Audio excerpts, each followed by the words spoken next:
Struggling rancher rescued an 18-year-old girl from a cruel household. What happened next changed everything.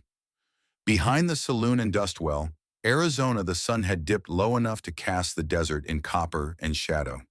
Heat still clung to the walls, and the wooden post behind the building reeked of spilled whiskey and blood. Tied to that post was Etta Mae Colton, 18, barefoot, bruised, and caked in dust. Her arms were lashed behind her rope, biting deep into skin rubbed raw. Her chin hung low, eyes vacant, as if whatever soul she had once clung to had long since taken flight. Men passed by with half-interested glances. A few spat. One or two laughed. A drunken voice called out something vile, earning a chuckle from another. But no one helped. No one asked why a girl was tied like a dog behind a place where men lost their pay and sometimes their teeth. Etta did not flinch. Not when they whistled. Not when someone threw a bone at her feet like bait. She had run out of reactions weeks ago. The numbness was safer than hope. The saloon doors swung open with a screech, and a man in a stained vest stepped out, his gait wide and his jaw set like a poker hand waiting to be called. Frank Lubbock, her stepfather, swaggered toward her, holding a tin cup and the stench of rocket on his breath. "She stays there till I get my money," he slurred to no one in particular. From the edge of the street came the quiet sound of hoofs. Calder Boone rode in slow, his black gelding steady under the late sun. He was a broad-shouldered man with wind-beaten skin and a coat that had seen better decades. His face was hard as leather, eyes hidden beneath the brim of his hat. He had the look of someone used to silence and someone the silence answered to. He stopped. He did not dismount. He did not ask questions. Frank noticed him, then narrowing his eyes at the horseman. "What do you want?" he barked. Calder's voice came low. "That girl," Frank sneered, spitting into the dirt, "ain't for sale. She's payment. Gambling debt. My debt. Paid in flesh. Like the old laws. She ain't got no papers. She ain't got no name worth saving." Calder reached into his saddlebag, pulled out a pouch. Coins clinked softly inside. "3 times what you lost," he said simply, and tossed it to the ground between them. Frank blinked. "You deaf or just stupid?" Calder dismounted, then slow and deliberate. Dust swirled around his boots. He walked to where Etta hung limp against the post, unsheathed the knife from his belt, and cut the rope without another word. The strands fell like snakes to the ground. Etta didn't move at first. She stayed slumped, blinking into the dirt. Calder held out a hand. She looked at it, then at him. No fear. No trust. Just the mechanical recognition that this man was not the same one who had tied her up. She reached out, took it. He led her to the pack mule tethered beside his horse. She climbed up on the animal's back without a sound. No hesitation, no plea for water. She just followed. Frank shouted something behind them, about lawmen, about contracts, about curses, but Calder never looked back. Dust kicked up behind them as they rode out of Dustwell. The saloon lights faded, the voices faded, the world behind them grew quiet. Etta rode with her head down, arms folded across her middle, like a child afraid of being touched. After a long time she spoke, not loud, not hopeful. "Are you going to sell me to someone else?" Calder did not turn his head. "No," she nodded. A beak passed. "Are you going to hit me if I fall asleep?" "No." Her voice dropped to a whisper. "Will you lock me up in a barn?" He said nothing for a moment. Then softly there ate a lock on my place. The desert stretched ahead, wide and gold. Her hands trembled, and for the first time in days she allowed herself to exhale. She did not cry, but something in her loosened like a rope cut clean. The trail to Calder Boone's ranch was long silent and soaked in dusk. Etta didn't ask where they were going. She didn't care as long as it was a way she'd follow. The mule plodded behind Calder's horse, the steady rhythm of hooves, strange comfort after so many nights filled with shouting and slamming doors. When the small cabin came into view, nestled against a hill of scrub pine and golden rock, it didn't look like much. A sagging porch, a chimney of crumbling brick, and a roof patched more with hope than timber. But it was quiet, no dogs barking, no men yelling, no locks hanging from the barn doors. Calder dismounted and helped her down gently, his hand, firm but not rough. He didn't touch her longer than needed. He didn't speak. He led her inside. The place was small, a single room with a stove in the corner, a rough-hewn table and two chairs. Against the wall sat a narrow bed covered with a faded quilt. Above it, a shelf of books leaned crooked beside a lantern. Everything was worn but clean. Everything felt real. He gestured toward the chair, then disappeared through a back door. When he returned, he brought water cold from the well and a slice of bread with thick-cut cheese. He set them in front of her without comment. Etta stared at the plate. He sat across from her, pouring himself a cup of water. Still, he didn't speak. She picked up the bread slowly, hands trembling. It was the first time in weeks, maybe months, she wasn't afraid to eat. She chewed slowly, eyes darting to him, once then back to the food. When she finished, she whispered, "Thank you." Calder just nodded. Afterward, he brought out a small metal basin, filled it with warm water, and left it near the hearth. A towel hung from a nearby hook. He didn't say what it was for. He didn't have to. Etta looked at it, then at him. "I can wash later," she murmured. "Do it now if you want," he said simply. "I'll be outside." And he left. She bathed quickly, scrubbing away the grime of dust, and blood washing her hair for the first time in what felt like forever. The water darkened fast, but she felt lighter after. When she stepped out of the corner, wrapped in one of the linen shirts he'd left on the bed, she found the fire banked low and Calder already stretched out on a cot near the window with his hat over his eyes. She stood uncertainly, then whispered, "Where do I sleep?" He pointed toward the main bed. "That's yours," he said. "No one else here." Her voice cracked. "I don't want to be locked in." Calder shifted slightly but didn't open his eyes. "There ain't a single lock in this place," he said.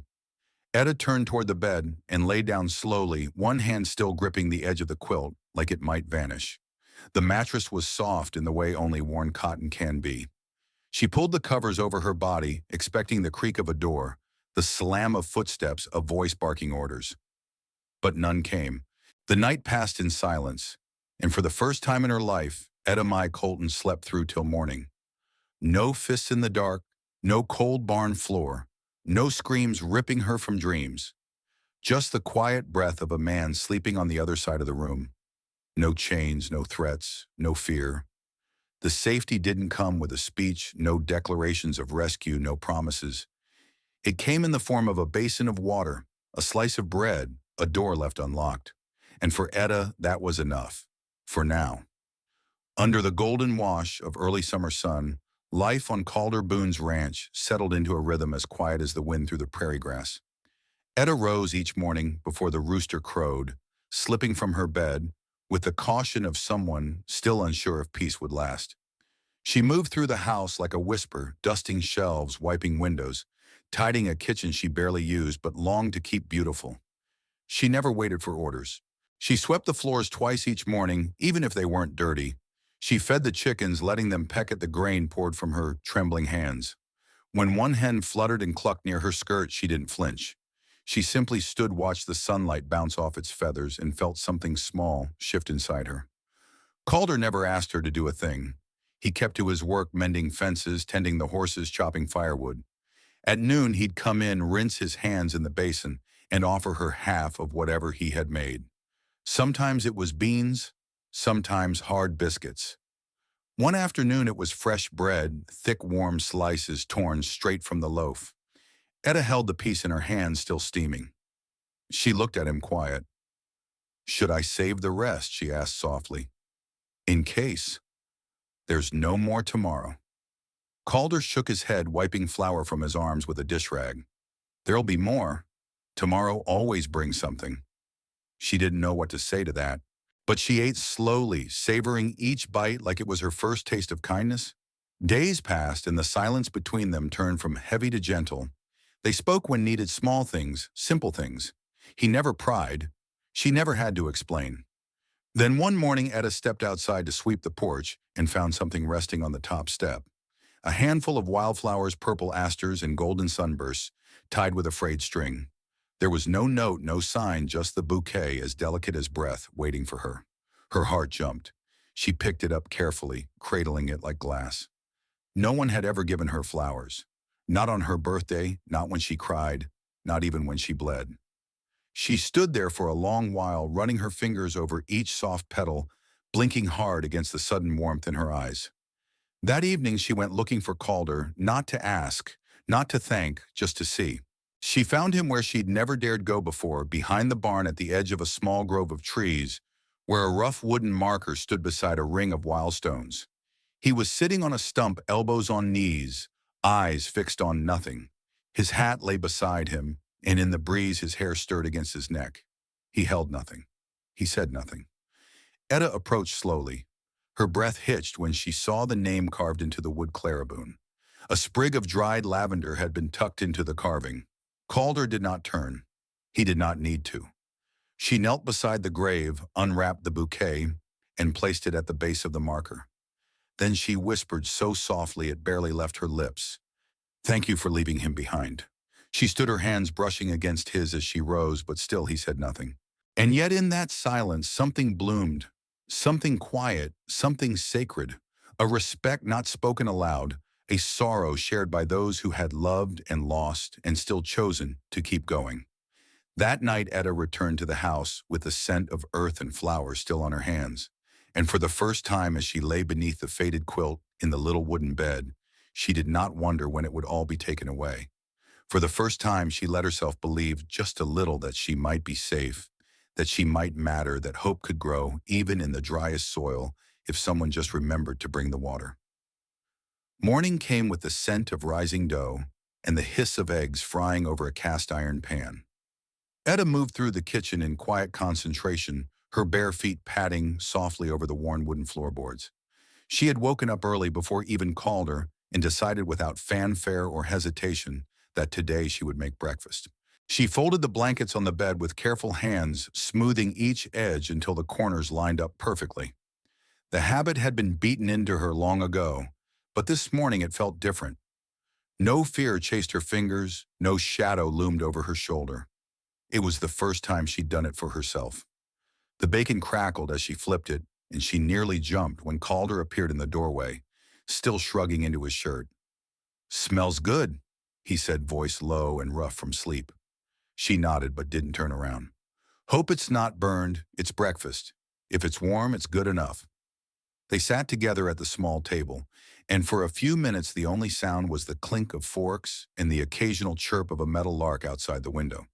Then Calder pushed his plate back and glanced toward the cabinet where his rifle hung. "You ever shot a gun before?" he asked, not accusing, just curious. Etta shook her head. Her hands tightened around her cup. "Want to learn?" he asked. She looked up surprised.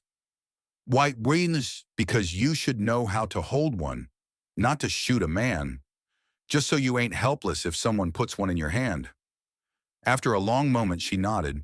They went out to the pasture after chores. Calder placed the rifle in her hands, showing her the weight, the balance, the way it pulled at her arms, like a burden meant for someone stronger. But he stayed close, steadying her stance, murmuring instructions as she pointed the muzzle at a broken fence post. She never pulled the trigger that day, but she learned how to breathe with it, how not to flinch. And when they walked back, she felt a strange warm pride in the ache of her shoulders. That evening, as they sat on the porch, Etta spoke without looking at him. "I had a brother once," she said quietly. "Eli. He was older. When our mother died, he tried to take care of me." Calder didn't speak. He just listened. "They beat him for it," she continued. "Said he was soft. Said he should teach me how to obey, not protect me. One night they beat him so bad he couldn't breathe right again. He died a month later. Just went to sleep and didn't wake up." The silence that followed was soft, not heavy. Calder didn't offer hollow comfort. He just reached across and refilled her cup of coffee, letting her know she had been heard. The next morning Calder tried to make bread. Etta watched from the doorway as he fumbled through the process. Too much flour, not enough kneading, forgetting the salt. He dropped the dough, once burned the crust. When he pulled the smoking lump from the oven and turned to her with a grimace of defeat, she laughed. It was a small sound at first, awkward, hesitant. Then it grew a real laugh, raw and surprised and bright as spring thunder. She clutched her stomach, tears springing to her eyes, not from sadness this time, but from the sheer absurd joy of it. Calder blinked, stunned. "That bad, huh?" he said, scratching the back of his neck. She could barely speak through the laughter. "It's a brick, a bread brick." He chuckled then, and they sat on the porch together, the blackened loaf between them, like a trophy of their own ridiculous humanity. It was not love, not yet, but something had cracked open. Etta's smile lingered long after the laughter faded. Calder noticed how it lit her face, how it softened the lines of her worry and pulled warmth into his chest. He didn't say anything, but he thought about it that night lying awake in the dark, listening to the quiet hush of her breathing from the next room. The house, once filled only with ghosts and creaking wood, felt just a little fuller now. And for the first time in a long time, Calder Boone thought that maybe, just maybe, there was more to this life than surviving. Maybe healing wasn't thunder and fire. Maybe it was slow, silent, and steady, like bread rising. Or a girl's laughter in a kitchen that used to be too quiet. The sun had just begun its climb when Calder spotted the dust cloud on the horizon. He leaned against the fence post, jaw clenched, and watched it draw closer. Two riders, one broad-shouldered, hunched forward in a way he recognized all too well. The other sat upright, dressed too fine for the trail, his coat a dark velvet that shimmered against the sun. The kind of man who never dirtied his boots if he could help it. Etta was in the barn feeding the hens. She had been humming a soft, absent sound that stopped the moment she saw Calder's expression. He did not need to say anything. She wiped her hands and stepped back into the shadows as the riders reached the yard. Caleb was the first to speak. "Nice place," he said, swinging down from the saddle and spitting into the dirt. "Bit run down, but hell, I reckon she's used to worse." The other man dismounted more carefully. He removed his gloves finger by finger and tucked them into his breast pocket. "You must be Mr. Boone," the older man said. His voice was oil over gravel. "I am Mr. Claiborne. I represent certain interests back east. I believe you have something that does not belong to you." Calder said nothing. His hand rested lightly on the top rail of the fence close to the hatchet, hanging from a post. Claiborne pulled a folded sheet of parchment from his satchel and held it up like scripture. "This is a writ of transfer," he said. "Miss Etta McCrae was wagered and lost in a game of chance. According to this document, witnessed and notarized, she is now the rightful property of Mr. Caleb McCrae until such time as she is transferred, sold, or otherwise lawfully released." From the barn, Etta's breath caught. Calder heard it, quiet as it was. He pushed off the fence. "She's not property. That is a matter of legal interpretation," Claiborne said, smiling thinly, "and of power, which I dare say we have more of." Caleb stepped forward, eyes gleaming. "Look, Boone, we ain't here to cause trouble. We're just taking back what's ours.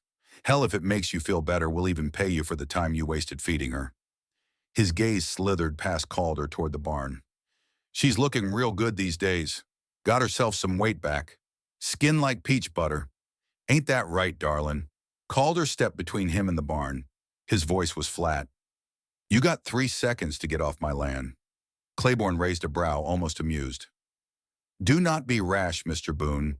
This can be settled without violence. We are offering you an opportunity. Sell her back with interest. You walk away richer. We walk away satisfied." Calder's stare didn't waver. "You walk away, or you don't walk at all." For a moment, no one moved. Then Claiborne clicked his tongue and nodded to Caleb. "Let's go. For now." Caleb snarled. "You think you can keep her forever? Ain't no law says she belongs to you." Calder didn't reply. He simply watched steel-eyed as they mounted up. Claiborne tipped his hat. "We will return, and next time we will not come with parchment." They rode off, dust curling behind them like smoke. Calder stood still for a long while, jaw tight, chest rising and falling with restrained fury. Etta stepped out from the barn's shadow, face pale. "They'll come back. I know," Calder said. "He had papers. I do not care." She looked at him, voice shaking. "What if they bring more men? What if the sheriff says they're right?" Calder turned to her then, and for the first time in days his eyes met hers fully. There was no fire in them, only stone. "Let them come," he said. "You're not going back." He walked past her into the house. Etta followed silent. That night neither of them slept. She sat at the window staring out into the dark, clutching the old quilt around her shoulders like armor. Calder cleaned his rifle in silence, then placed it near the door, not as a threat but as a promise. They did not speak again. But in the stillness, the fight began. Not just for safety, but for the right to exist without being owned. The wind howled across the open plains, rattling the loose panes of the barn and stirring dry dust into restless eddies. It was past midnight, the sky a deep bruised black with no moon, no stars, only shadows, thick as smoke. Calder Boone had just finished stoking the fire when he felt a shift in the air like something holding its breath too long. He moved to the window. 3 horses, 3 riders, no lanterns, no good intentions. He grabbed the rifle and stepped onto the porch. "Etta," he said quietly over his shoulder. "Get inside. Lock the back door." She appeared behind him, eyes wide. "Who is it?" Calder didn't turn. "They're back." The riders dismounted with the confidence of men who thought they had already won. Caleb let a smirk playing under his filthy hat. Behind him the old man Claiborne, looking less refined and more rabid in the dark. The third man was a stranger, tall and wiry, with a rifle slung across his back and eyes that glinted like broken glass. "Even in Boone," Caleb said, "you got one last chance to be smart." Calder stepped off the porch, rifle steady in his hands. "I warned you. We warned you," Claiborne snarled. "The girl's ours, and now there's a price for your defiance." The third man didn't speak. He pulled the rifle down, aimed it toward the house. Calder fired first. The shot missed on purpose, just to disrupt, to make them move. Chaos erupted. Caleb charged, swinging a rusted iron bar. Calder blocked with the rifle stock, the sound cracking through the yard. Claiborne lunged in from the side, a small pistol in his grip. Calder ducked, drove his shoulder into the old man's gut, sending him sprawling. The third man tackled Calder from behind. They fell, hard fists and knees and curses colliding in the dirt. Etta screamed from the doorway. In the chaos, Claiborne staggered up and stumbled toward her. He grabbed her by the arm, yanked her from the steps. She cried, kicking, clawing. He slapped her across the face hard. She crumpled to her knees. He leaned over, his breath foul and greedy, and whispered, "You'll learn not to disobey, girl." Calder saw, and something in him snapped. He threw the stranger off, grabbed a broken fence post, and charged. The impact cracked against Claiborne's back with a sound like bone splintering. The old man screamed, crumpled beside Etta. Caleb came in from the side, blood on his temple. Calder met him head on. They fought, wild fists flying, until Calder caught him square in the jaw and dropped him cold. The third man aimed again, but Calder was faster now. He swung the post like an axe. The rifle flew from the man's hands. A punch to the throat, another to the ribs. The stranger gasped, fell back, and scrambled away on all fours. Claiborne groaned, trying to crawl toward his horse. Caleb followed, limping. "You're dead men," Claiborne hissed. "This ain't over. The law's gonna hear of this. That girl ain't yours." Calder stood over them, chest heaving, bleeding from his brow and knuckles. "She's not anyone's," he said. "Not yours. Not mine. But she sure as hell ain't property." They left in disgrace, bruised and beaten, vanishing into the dark, the way cowards do, loud in threats, hollow in courage. The yard went silent again, save for Etta's sobs, soft and sharp against the dust. Calder dropped the post, rushed to her. She leaned against him, shaking, her face swollen, lip bleeding. He helped her to the porch, wordless, just his arms and his steadiness. Inside, he cleaned her wounds as gently as he could. She flinched once, but did not pull away. He gave her a cloth for the swelling, pressed a warm rag to his own brow. They sat across from each other at the small kitchen table, the firelight flickering between them like a shared wound. "I thought I'd forgotten how to hurt," she said quietly. "Turns out I just hadn't hurt like this in a while." Calder reached across the table, touched her hand. "You're stronger than any man I've ever known." She looked up, something breaking and blooming all at once in her eyes. "When I thought everything inside me was gone," she whispered, "you came along, and something started coming back." They didn't kiss. They didn't fall into each other's arms like in the stories. But Calder took her hand, held it like a vow, and Etta let him. For now, that was enough.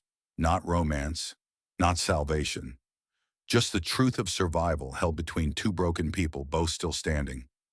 The morning after the fight brought an unexpected sound, wagon wheels creaking over hard ground. Calder stood on the porch, his arms still bandaged, unsure whether to reach for his rifle or his hat. But it was not more enemies. It was neighbors, folks he had barely exchanged more than a nod within years. A grizzled woman named May brought warm bread wrapped in cloth. A quiet old man named Eli unloaded rough-cut lumber from his cart. Another handed over a jar of honey with a mumbled, Heard you had trouble, thought you could use this. Calder blinked. Why, May shrugged. 'Cause it's right, and maybe 'cause you finally gave them bastards what they deserved.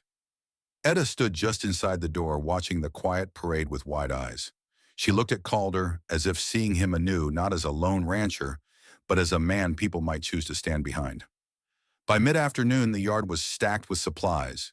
Calder, unsure how to say thank you, simply nodded. Etta, her lips still swollen, helped carry things inside her hands, moving with more confidence than he had ever seen. That peace lasted exactly 3 days. On the fourth morning, two riders approached, Caleb and Claiborne. No backup this time, no hired gun. Just them there, pride bloody, but not buried. Claiborne's eyes were hard, his gray coat buttoned tight despite the heat. Caleb had a bandage wrapped around his jaw, the bruise beneath it turning sickly green. They dismounted, kicked dust off their boots, and sauntered to the porch like they still owned something. Well now, Claiborne sneered, look at this. Domestic bliss. How sweet. Etta stepped onto the porch before Calder could. She stood tall, chin-lifted, hands steady at her sides. You're not welcome here, she said. Caleb snorted, then winced, the sound cracking against his swollen jaw.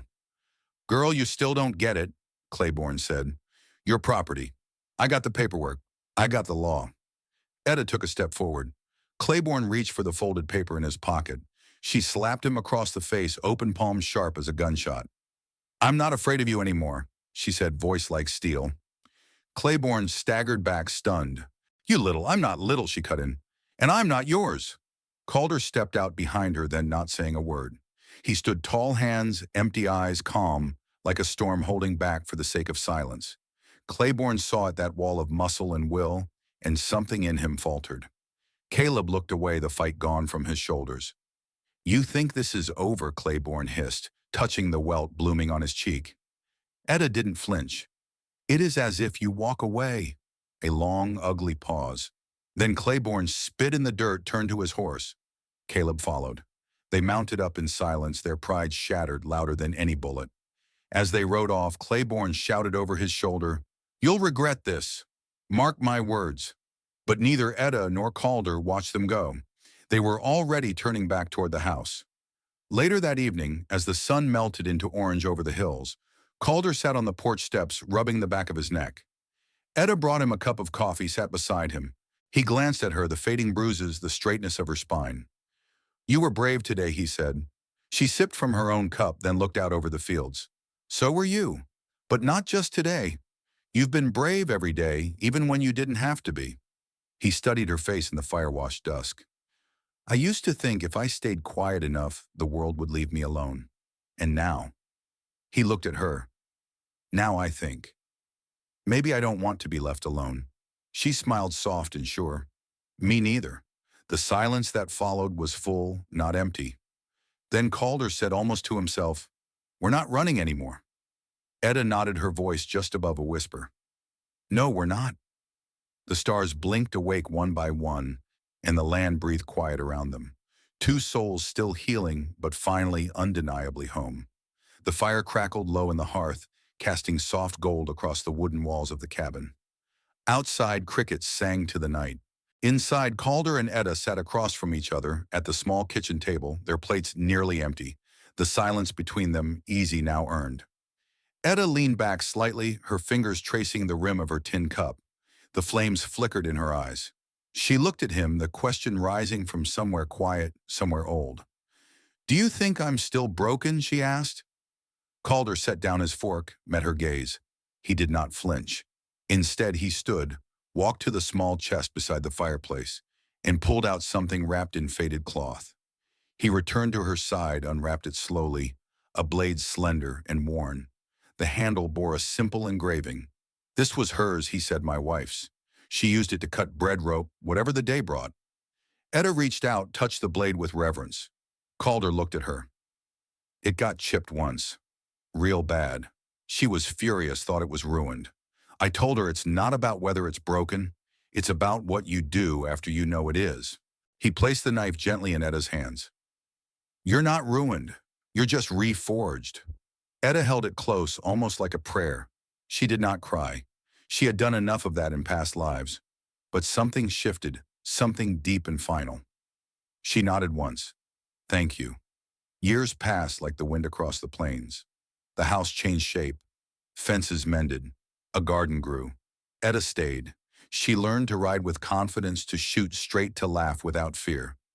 She sang to the goats, argued with the wind, read every book Calder brought home from town. Then one fall day she returned to the place where it all began. The town barely recognized her. She rode in on her own horse head, held high. She wore boots caked in honest dirt and a rifle across her back. Her name on the hotel ledger was Lena Boone. No one whispered about a girl taken and sold. They spoke of a woman who fought for a place in the world and built it with her own hands. Calder waited for her outside, the livery hat in hand, smile easy. She stepped down from the saddle, looked at him with a fire that had never gone out. Ready to go home, he asked. She nodded, and together they rode back to the quiet land that had made them whole. Not as rescuer and rescued, but as two people who had chosen each other. Not despite the breaks in their hearts, but because of them. Thank you for watching The Struggling Rancher. Rescued an 18-year-old girl from a cruel household. What happened next changed everything. If this story moved you, if it reminded you that sometimes healing begins not with words, but with quiet acts of kindness, then we invite you to stay with us. Subscribe to Wild West Love Stories for more powerful tales of survival, slow-burning love, and second chances on the American frontier. Because out here, even the most broken hearts can find their way home. Hit the bell so you never miss a story that could change the way you see love, hope, and the strength that hides in silence. We'll see you on the next ride.